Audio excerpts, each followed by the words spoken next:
Hey everybody, welcome to the program today. On my left, we've got Dallas Crane. Hey guys. And to his left, Steven Stratberg. Hey everybody. And followed by Kyle Uhas. Hello world. I'm your host, Evan Evans. And today we're going to talk about scoring. Yes. On this ongoing educational show designed for aspiring composers. We talk about things you may not want to hear. You might want to talk about how to make John Williams woodwinds runs. But you can get that kind of fandom from lots of the other resources out there. We're here to help you become a real composer, not a copier. We're here to help you become the best for your long-term success for the next 10, 20, 30, 50, 60 years. And so if that's something that you want to start paying attention to, then please ask your questions below and listen up. What do you guys think? I like that. We should do the intro every time. Let's lay down some law. Yeah, it's true though. Yeah. Being original is it's a great thing. Being original. I think we're going to have to get into that this show. I think it's going to bubble up. Actually might help with that. I kind of want to start off with here if that's a little bit of that. That'd be great. Well, I kind of just want to touch upon. I like to think of myself as more of a rock musician, and I like to think of that in kind of the all-encompassing category of all the different subgenres that kind of lie within rock music. Everyone kind of thinks of the very stereotypical, just punk or metal, and there's so many different sounds, there's so many different genres, there's so many different types of flavors and colors you can use within those parameters, and just kind of just want to cover some things that I've noticed, that I've experienced myself, and things that I've noticed when seeing movies, other media, other TV shows, and kind of maybe breaking down and trying to get past certain trends or certain stereotypes when it comes to it. I feel like usually when you see a rock cue in a certain film, they really, they usually try to go for a very stereotypical sound, a very generic kind of, if it's an angsty teen, let's just throw some big power chords in there and it'll sound great. And to a certain degree, depending on how the composition is written, how it's performed, how it's produced, it can always kind of it can always lend itself very well to the scene. Mm-hmm. It just depends. But at the same time, you may think you see it. Okay, I know exactly what it is. It might not be your first. It might be your first inclination, but it's not your first thing you should do. I feel that maybe. Well, hold on a second. Maybe let me think of this character more. Why are they upset? Why are they with this angsty teen? What's going on in their life? Mm-hmm. It's a period piece. This takes place in 1993 Seattle. Don't throw in an 80s heavy metal track with a bunch of it's not going to be genuine, and the people who are watching it, most likely, especially if it is kind of centered maybe a little bit more around music, maybe it's kind of around that grunge scene at the time, and people are going to pick up on that. They're going to know it's not genuine. You're just trying to throw in because he's got long hair and a black t-shirt on. Poison, it's poison, and it's. But think outside the box a bit. You can be as creative with rock mixes as you can with any other kind of composition. It's you may not be as versed in it, and that's completely understandable. But in the same token, I feel like now it's becoming a genre of music that is seeping more into movies, and not just as a niche, but as kind of it's making its way into much more larger productions as a forefront. Would you say that? So you're trying to maybe perhaps frame this topic as song placement and be a little bit more original with it? Yeah, especially just rock mixes in general. Think a little deeper. Songs. Yeah, try to think a little deeper. Try to kind of expand it. Maybe pull in from different genres. If you're working on a piece that, say, mention you're working on a period piece from the Seattle scene of the 90s. Well, maybe pull in from a different stuff. A lot of those bands from that scene... although they were categorized as one sort of sound, they all had different styles. They all brought different things to the table. So maybe going back and listening to a couple of those bands, seeing the differences between them, understanding those contrasts, and even just making even really, really huge comparisons where these guys are on the same page with a lot of this stuff. But this band would do, Alice in Chains would do this, Nirvana might do this. I think understanding that is going to make the score much better. It's going to make it more genuine. Your audience is going to pick up on that. They're not going to go, I've heard this type of rock song in every single movie, or any kind of movie from this period, or I've heard that overplayed so much. I'm kind of over that now. What?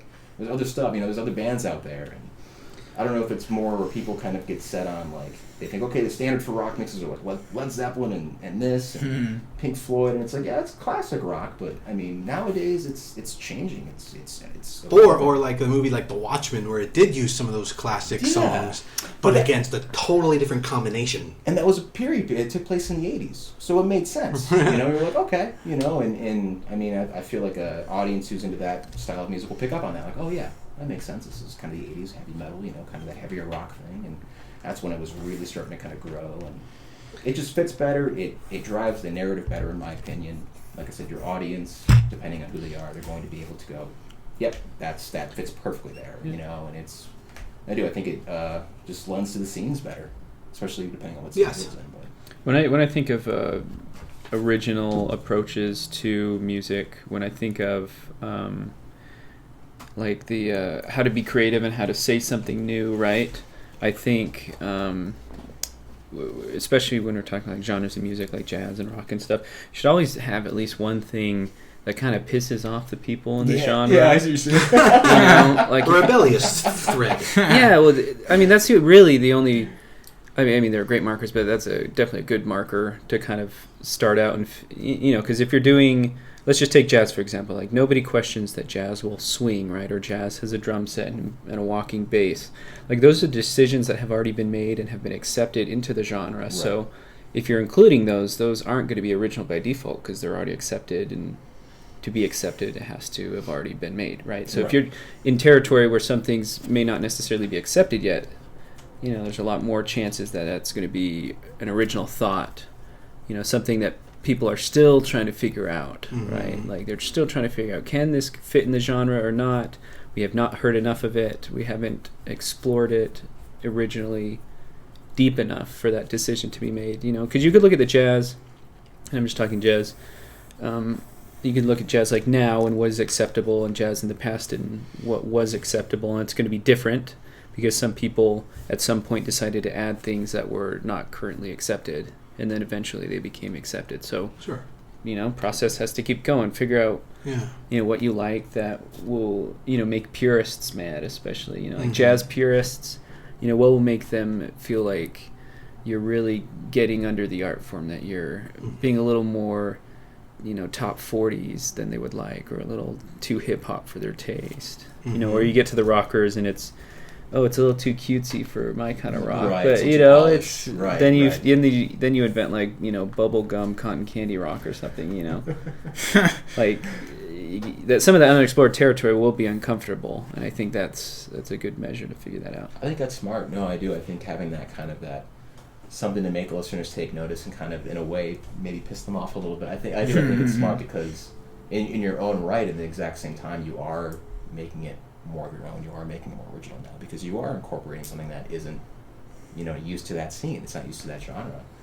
But I mean, I think there's so much more ground to be covered just within the kind of that specific genre when it comes to compositions and scoring. But you can do a lot more, and you can stretch a lot more. You can pick out certain things, like I said, from other subgenres within rock, and you can really kind of add them. And I think a great example for me would be, and I've talked about this before, but the soundtrack for 28 Days Later, that their main theme for that film was, I think, House in a Heartbeat in a House. I can't the specific title, but it was an excellent rock cue, and it was for this, it was shot on a budget. It was a smaller budget film. I think that was kind of the point as to why Danny Boyle did that, just kind of giving it more of this raw look and this feel. But the soundtrack was just the perfect accompaniment for it, just on the sole fact that it was this kind of grungy, dirty rock song, but he incorporated all these melodic aspects to it, this build-up, had this beautiful crescendo, and it just,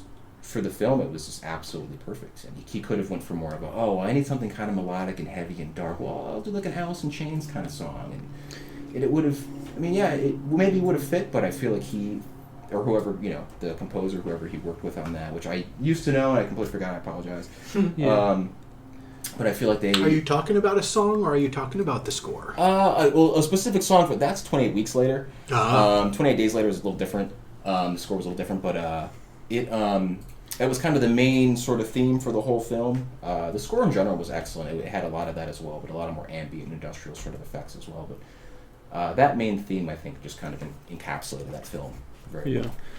I think you can find like your heroes, and you could probably write like 90% in the style of your heroes if you really wanted to. Mm-hmm. But it's that 10% that absolutely has to be in there, where you say like, I respect you, but sorry, like you were wrong, or I'm going my own way, or I'm figuring this out, or we need something new. You know, at some point you have to assert yourself to be original. Yes, exactly. I see. Yeah, that's absolutely true. Yeah.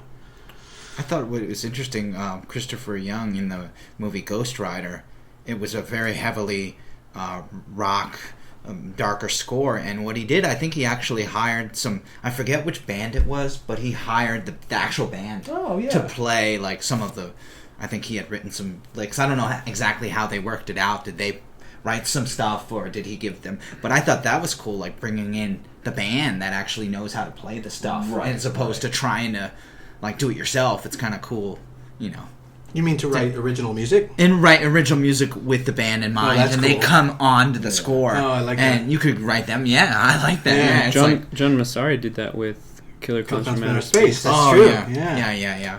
I always thought that Depeche Mode would be a really cool band to do a film score. Yeah.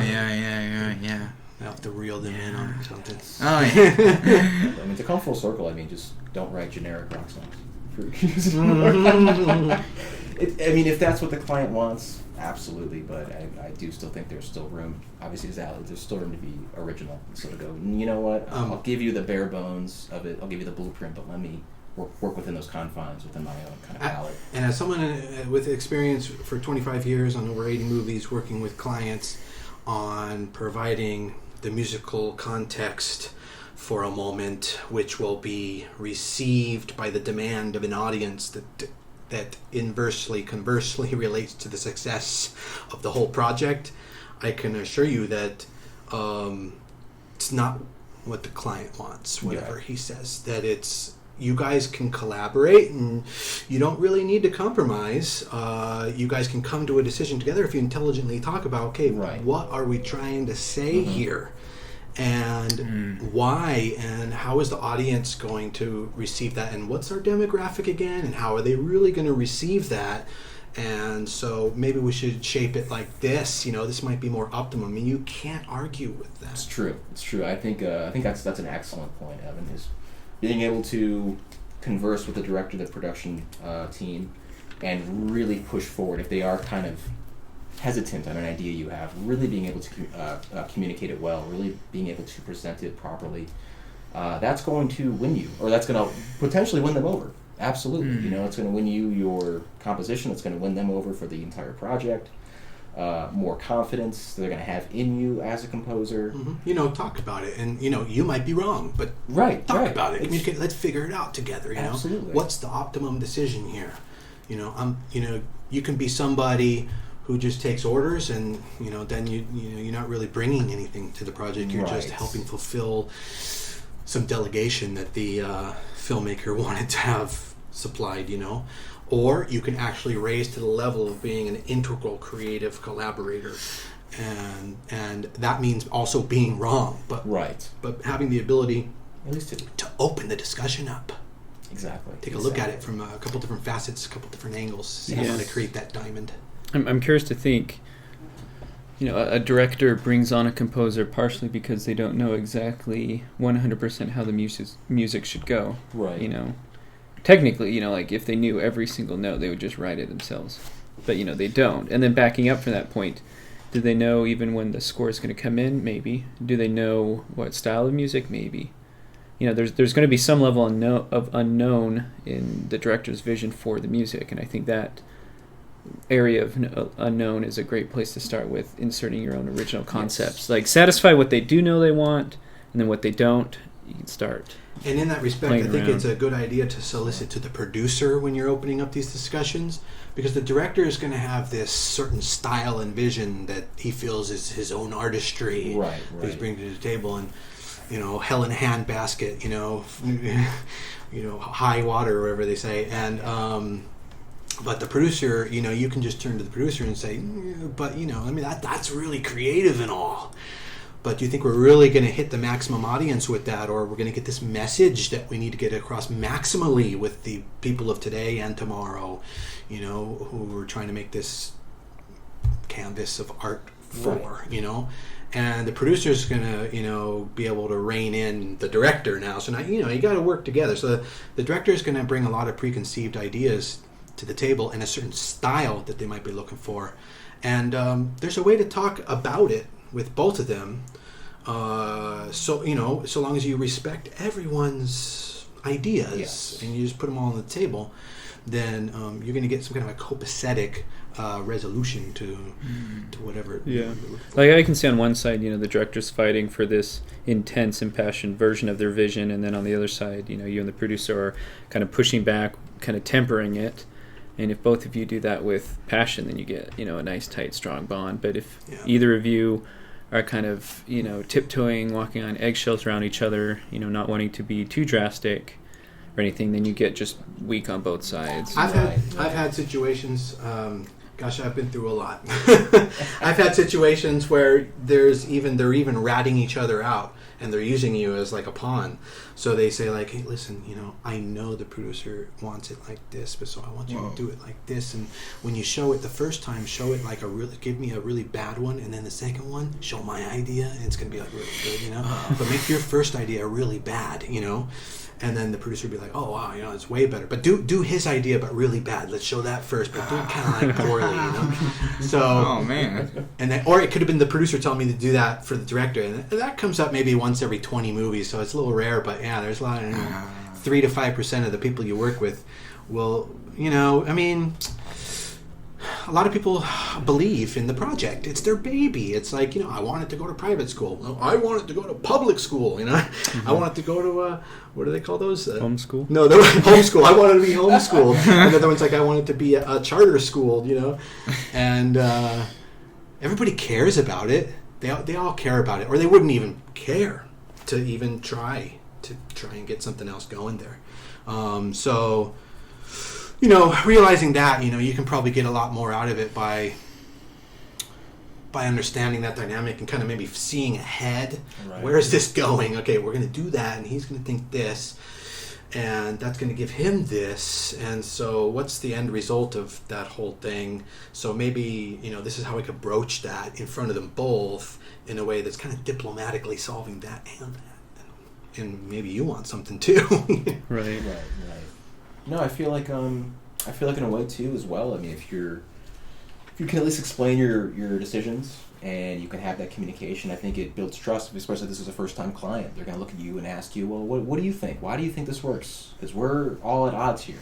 Well, I think it works for these reasons. I think it's hitting a certain demographic. I think it's also on a very subconscious level. It's going to hit people in a certain way that is going to fit this scene, perfectly.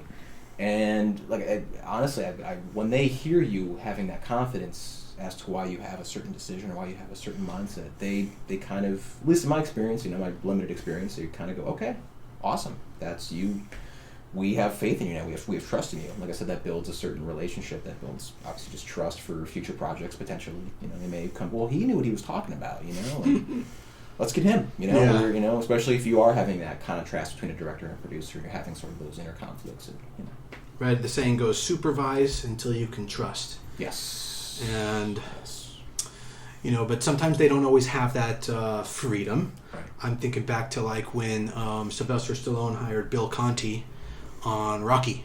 His first time collaboration, and he hired Bill Conti, and I think Bill Conti says that he played the love theme for Sylvester Stallone on the piano on one visit, and the rest was like, okay, I got to work on this post-production and all this other stuff, so I have some faith in you, but really, I mean, he couldn't necessarily trust him except for the fact of his pedigree, prior, good, word about him, and that theme that he played him on the piano, and perhaps that they had a good conversation that seemed to show that he understood kind of like what they're going for. But then at that point, he had to let him go, and then Bill Conti, he delivered the score we all know today. Yes, it's Rocky. As soon as you said Rocky too, the whole theme played in my head, and I'm like, yeah, it's absolutely, And did he take a risk? Sylvester Stallone, absolutely, of course he did, but at the same time, having that initial conversation, that initial communication, and having a great first impression, that was all I needed. So, yeah. Cool. So, Steven, did you have something you had to bring up? No, I just wanted to mention the fact that when do you bring things like to the director? Do you if you have ideas, do you kind of share them with the director at the beginning, or what's a good? Mm-hmm. Yeah, I guess you want to be prepared to bring some. It's a good question, because if you spoil the director, then you're kind of putting yourself in a hot spot. If you come back after week 1, you've got 10 demos. Yeah. Of different ideas, and then week 2 you only got 5. Right. You start saying, okay, hold on, I wanted 10 again. Yeah. Why did you? One of the first things I like to ask the filmmakers for is if they have a version of the film with the temp score, because for me, a lot of the other composers are afraid of the temp score, but for me, that actually tells me not what kind of music they're looking for, but what is the music doing in a particular scene that they need this score to do, and then I can start to piece together. It's just helpful. It's just helpful to have that. I can start to piece together what are their overall needs from music. What does it seem to be, and then I can know going into initial discussions. Oh, so it looks like we're going to try and go with such and such score. It's too much of a shoe-in to say, oh, we're going to use Thomas Newman's Shawshank Redemption type score here, because they use Thomas Newman's Shawshank Redemption in that moment. Right. So that's really not going to get you anywhere, with your career, because you're just going to end up copying, and that's going to only plateau you. You'll be second best or third best. But it also just sort of cops out the whole process of collaborating and creating something new and fresh and original for audiences, So it's good to go into that kind of understanding why did they put that, Shawshank Redemption score underneath that particular scene, and open that up as a discussion and an understanding of okay, so it seems like we're trying to bring out this one thread of this heartfelt character that's was lost in the beginning of the movie that we have to remember throughout the whole movie, who's going to show up again at the very end or something like that, and it could even be that's why you have to have a good discussion with the director, because those reasons for that temp score could be really varied, and I think it's hard to guess. It could be that they like the low sound, and they feel threatened by a movie with a lack of low register, and they felt that scene was just exposed, and so they found low music and threw it in. Could be that, or it could be that they have some nostalgic, meta connection to the music, and they're bringing it in because it has some personal connection to them. Or it could be, even just the rhythm, or maybe there's one sound in the middle they really like, and they don't know exactly how to pinpoint it. Right. But you can, as an experienced composer, the more experience you gain, you should be able to kind of see that what's working. And there's a lot of layers in a piece of music, and a piece of symphonic music, unless it's just one omnisphere patch. But there's a lot of layers, and so you got to sort of decipher. Okay, what's communicating what here? What are they probably not even listening to and not even caring about? And it's just that's not really why they placed it. And sometimes it's hard because they might be listening, they might be keying in to something subtle in a particular cue. And they think, overall the generic sound of that cue is, it's almost invisible to their ears, but it's really about that one little thing. I've had it come down to there's a little, every 2 bars, and that's why they like it, And it did take a few revisions for me to finally figure that out. Sometimes you can't realize that. I think that definitely happens a lot, because you can in a sense, what they're doing is they're just watching their movie in like a really noisy theater where everyone's talking, right? And you just have the one piece that sticks out that glues to the film, and what that ends up being is just like a soundtrack with a bunch of, or like a temp track with a bunch of odd things, but the one tiny element that they like right in the middle. Yeah. You have to find that and then clean it up so you have a nice quiet theater for them to hear the pure version of the film in. Yeah, I know, and and your work, what you make, it's forever. So, maybe right now you can't recognize other composers in the marketplace who are just doing what they're told.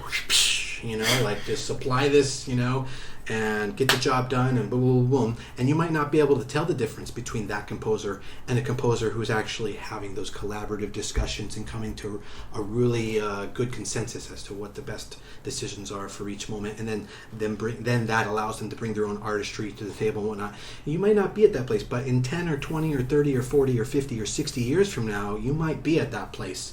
So these things, they might not be what you want to hear, and they might not be where you are right now, but you should really listen to us about this whole originality thing, because it is kind of like what it's all about.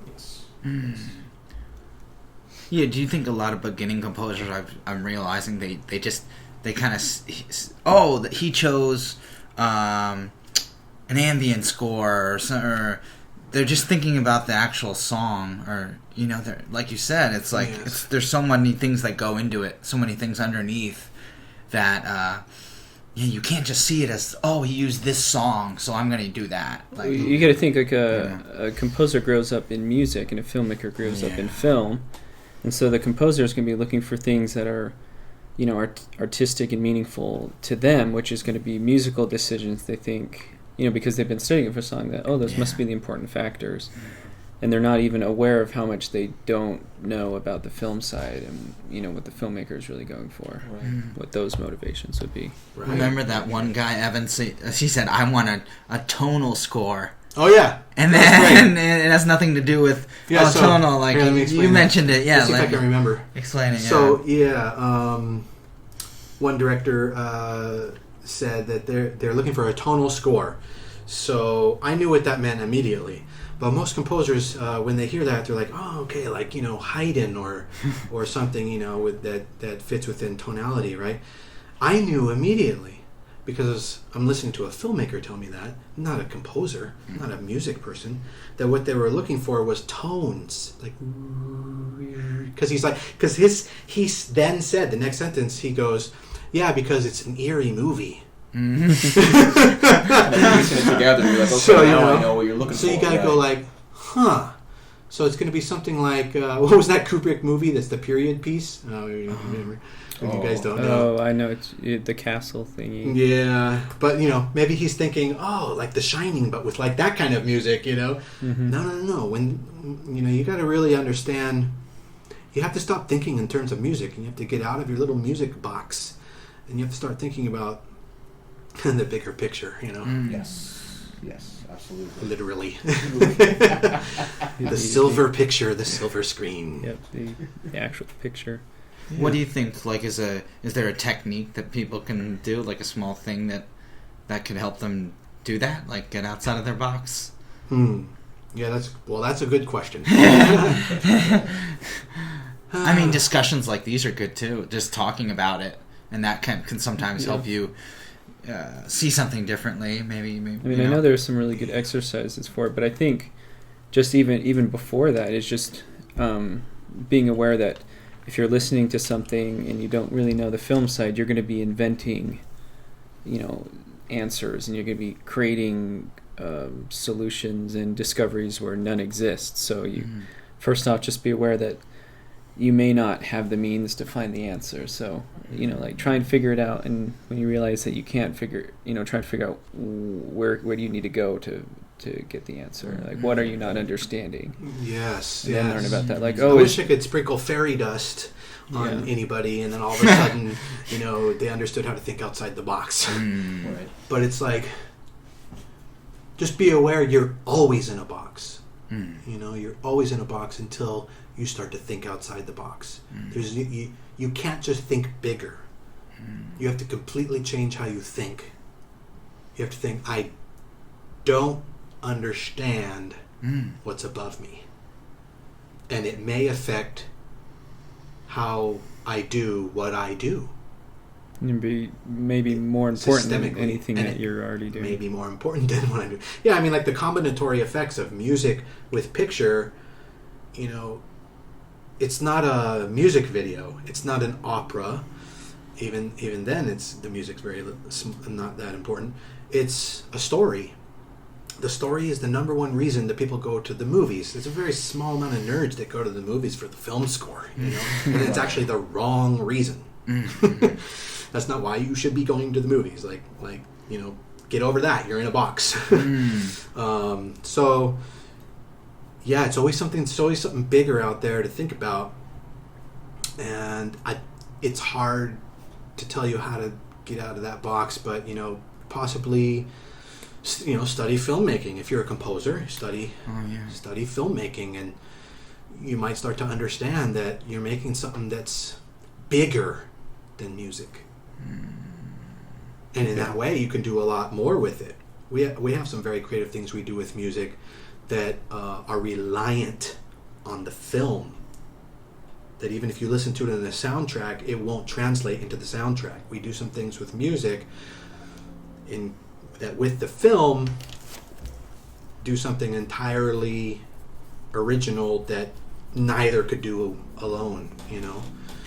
There was one composer, I think it might have been Miklos Rozsa, who said, you know, you have to do A picture plus B music equals C final result, you know. And B music is not C final result, and A picture is not C final result. You know, I think of a good example of that is in Casino, Martin Scorsese directed film, when De Niro puts on his sunglasses. He has his sunglasses on. We cut to the desert, and he's going to meet with Joe Pesci, who's coming to meet him in the middle of the desert. It's not a safe place to meet. And he has, I believe he has Barber's Adagio for strings over like Gene Krupa street drum solo thing on like cans or something. And so it's going, and you see this car going by in his sunglasses, and then, you know, that going on all at the same time, all these layers.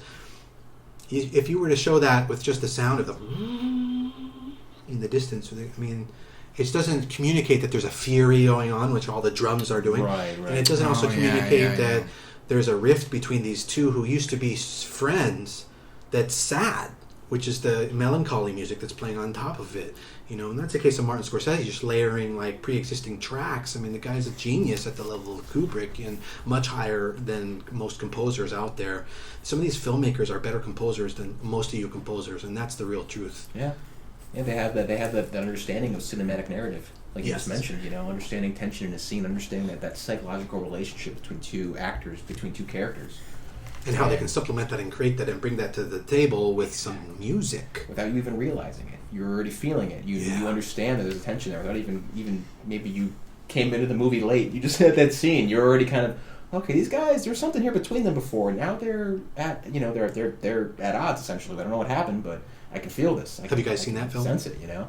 Yeah, it was a long time ago, but yeah. It's been a while since I have an idea.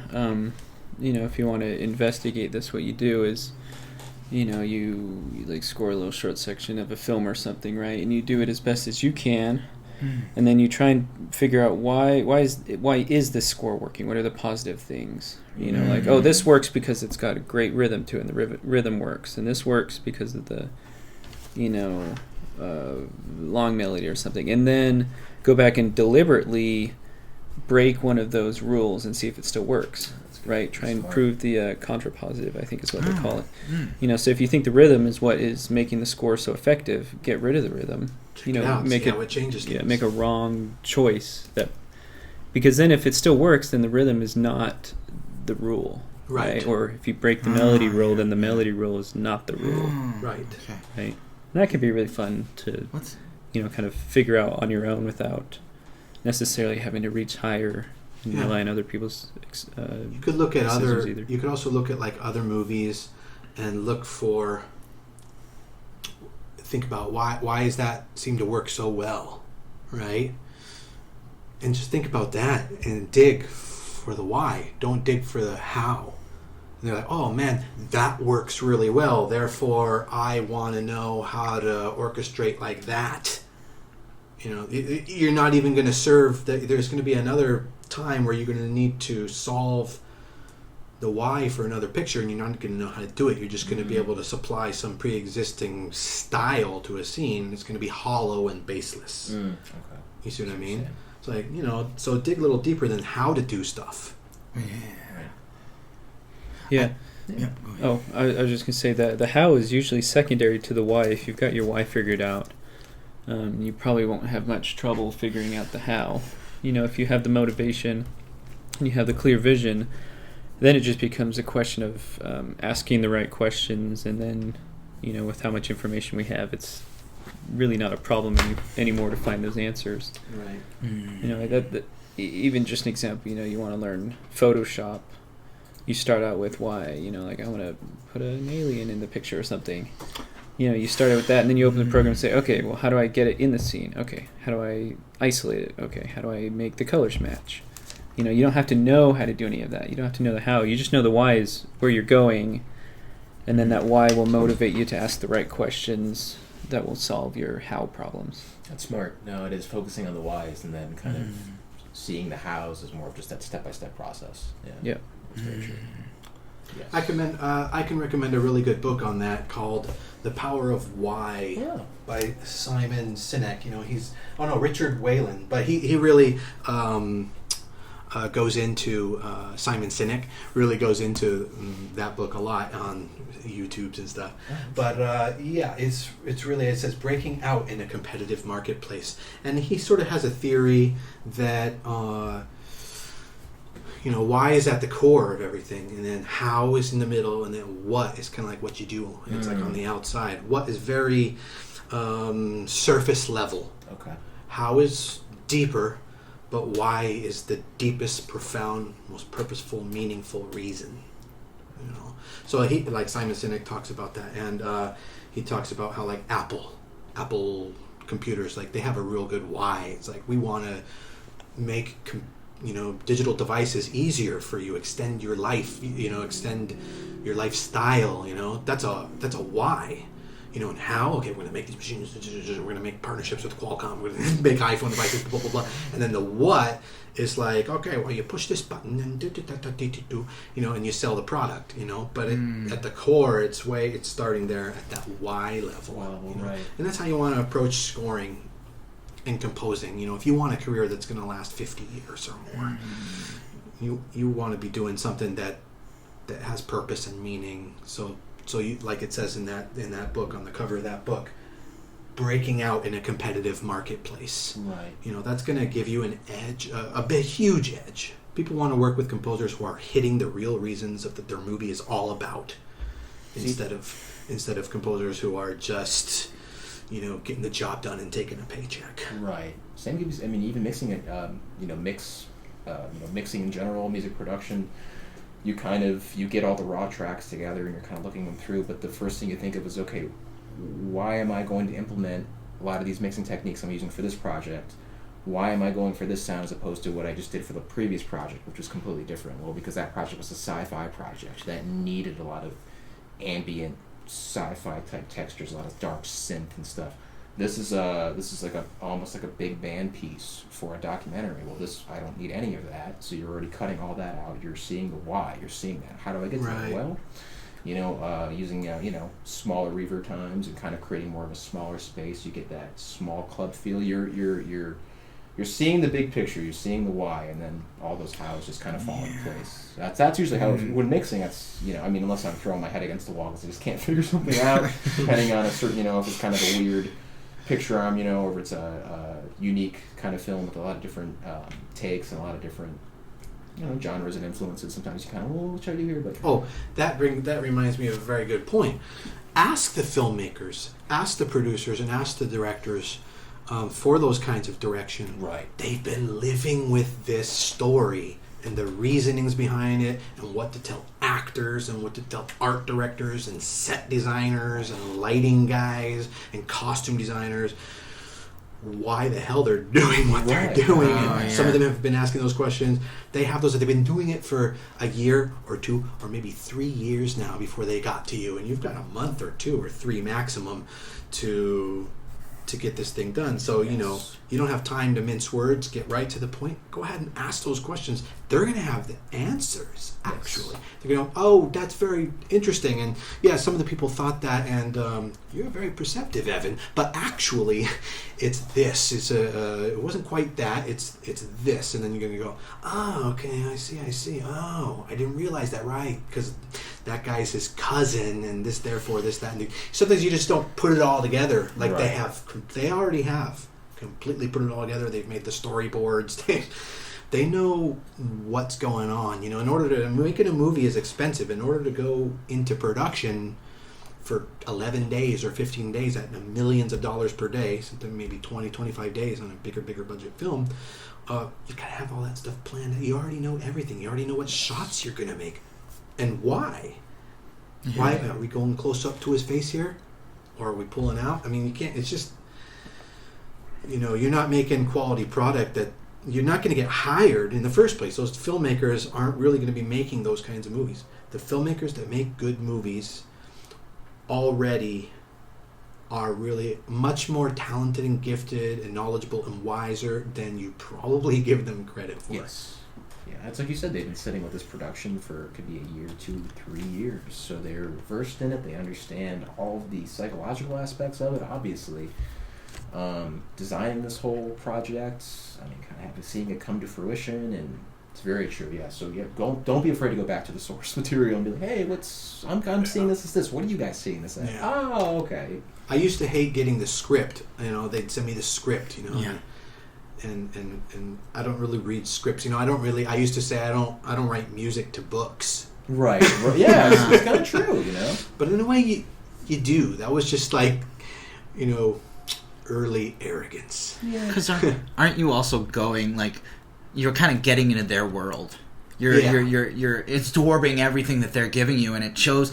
Like the projects we've worked on recently, I've noticed Evan really gets into it. And I think the directors, they really appreciate that, and they know this is a guy that I could really bond with on a deep level. And I think that that's one of the reasons why we get like a lot of return work from these directors. But that's good. You're really getting into their world by doing that. Yeah, I would probably guess that what you said was just a justification because scripts are so uninteresting to read on a tactile level. You know, the Courier font is just really not exciting, and it's not fun to read such dry descriptions, you know, that have to fit the technical specs so that every page is a minute kind of thing. Yeah, some scripts are easier to read than others.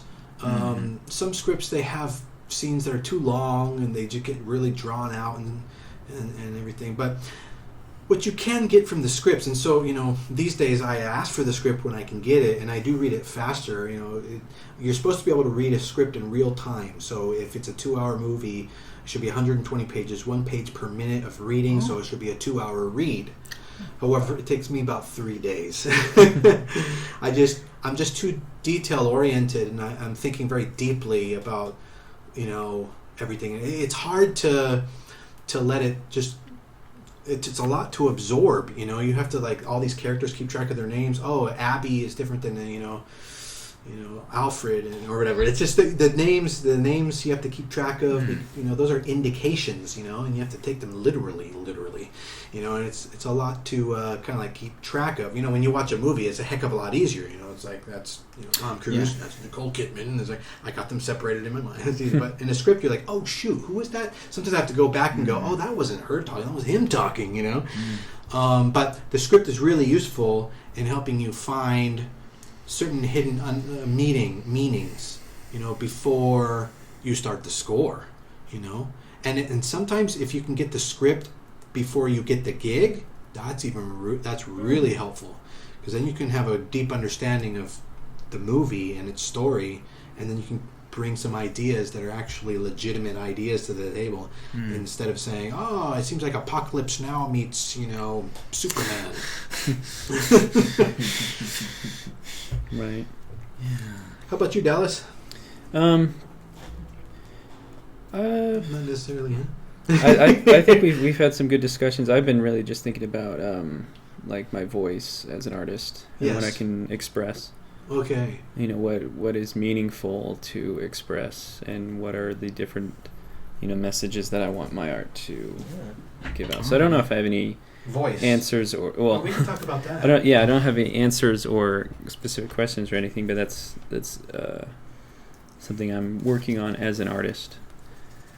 I think at some point there's like a validation with the degree of facility you have with different techniques. You can do scoring at a certain level, or you can do orchestration at a certain level, and that's validating. But after a while, then you realize, why am I actually learning this in the first place?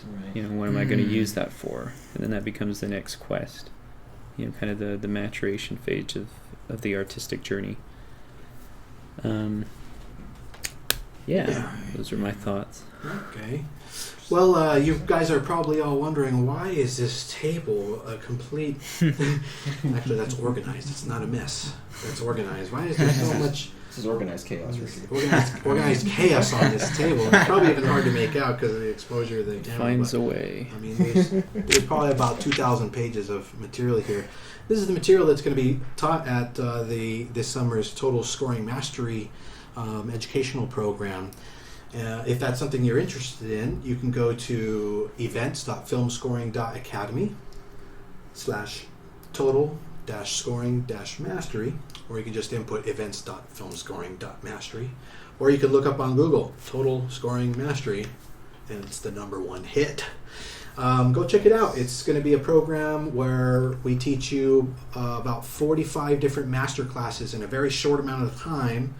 And you'll be able to learn everything there is about how to be a successful composer for either movies, video games, series, music libraries, and advertising in less than the many years that it would take you to try and figure that out for yourself, or get an education from a school who might actually put you into a lot of bone-crushing debt anyway. So, hopefully I look forward to seeing some emails from some of you watching. I'm happy to answer your questions about the program. And, great. Thanks for tuning in, everybody. We'll see you next time on Let's Talk About Scoring. Bye-bye. Bye, guys.